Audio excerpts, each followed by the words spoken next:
tarde.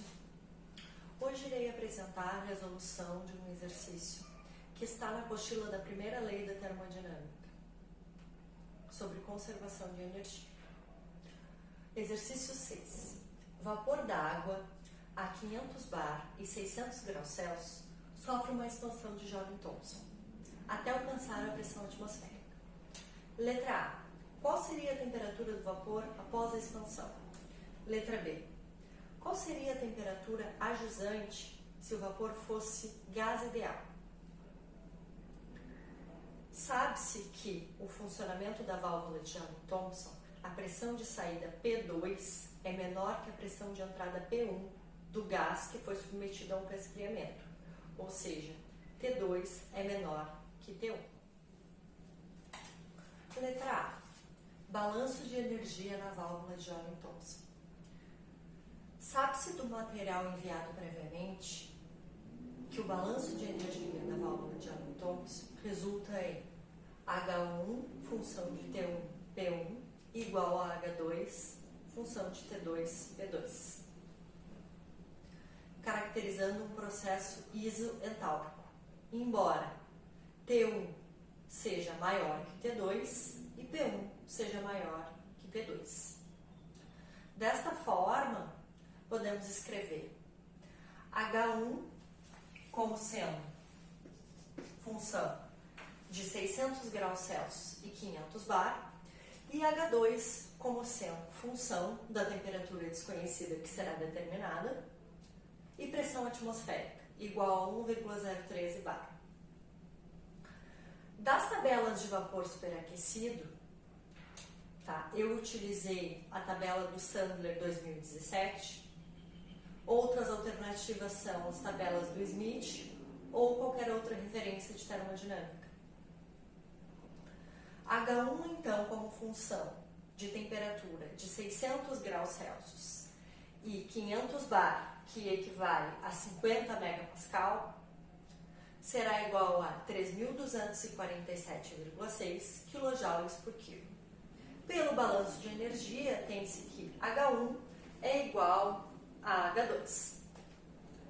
Conhecidos, então, desta forma, H2 e P2 igual a 0,1 megapascal, pode-se fazer a leitura de T2, nesse caso, com interpolação. Considerando, então, a pressão P2 igual a 1,013 bar, pressão atmosférica, que é igual a 0,1 megapascal, e entrando, então, com o par pressão e entalpia nas tabelas de vapor superaquecido, percebe-se que não existe o valor exato para esta entalpia, de 3.247,6 kJ por quilo. Dessa forma, é necessário fazer a interpolação para determinar a temperatura T2. Como é que foi feita essa interpolação? A menor entalpia mais próxima de 3.247,6 kJ por quilo a dada pressão de 0,1 megapascal é 3.074,3 kJ por quilo. E a maior entalpia mais próxima de 3.247,6 kJ por quilo é 3.278,2 kJ por quilo, também a 0,1 megapascal, certo? Essas entalpias na tabela de vapor superaquecido, tanto a menor entalpia como a maior entalpia, elas têm as suas temperaturas correspondentes, ou seja, para a entalpia de 3.074,3, a temperatura correspondente é 300 graus Celsius. Para a entalpia de 3.247,6 kJ por quilo, a temperatura correspondente é a temperatura que nós queremos determinar, de saída da válvula de Joule-Thomson. E para a entalpia de 3.278,2 kJ por quilo, a temperatura correspondente é de 400 graus Celsius. Como é que é feita a interpolação?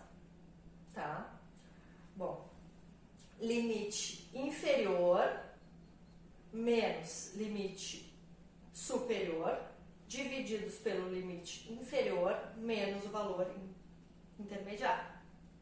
O que foi feito do lado esquerdo deve ser feito igualmente do lado direito, ou seja, limite inferior 3.074,3 menos o limite superior 3.278,2 divididos pelo limite inferior 3.074,3 menos o valor intermediário 3.247,6. Dessa forma, então, calculando a temperatura T2, chega-se num valor de 385,01 graus Celsius. Lembrando que T1 é igual a 600 graus Celsius. Tá? Então, como se era de se esperar, T2 é menor que T1 para um caso de gás real. Ou seja, a diminuição da temperatura causa uma diminuição na pressão. Ou seja, a derivada parcial da temperatura em relação à pressão é maior que zero. Define-se então o coeficiente de Joule-Thomson, cuja explicação está no material enviado previamente. Certo? No caso do gás ideal, é a letra B, que pergunta o seguinte: qual seria a temperatura a jusante, ou seja, na saída da válvula de Joule-Thomson, se o gás fosse ideal, certo? A temperatura na saída seria a mesma temperatura na entrada, porque a entalpia de um gás ideal, ela só varia com a temperatura, certo? O coeficiente de Joule-Thomson, tá, para um gás ideal, ele é igual a zero. Ou seja, a variação da temperatura em relação à pressão é igual a zero.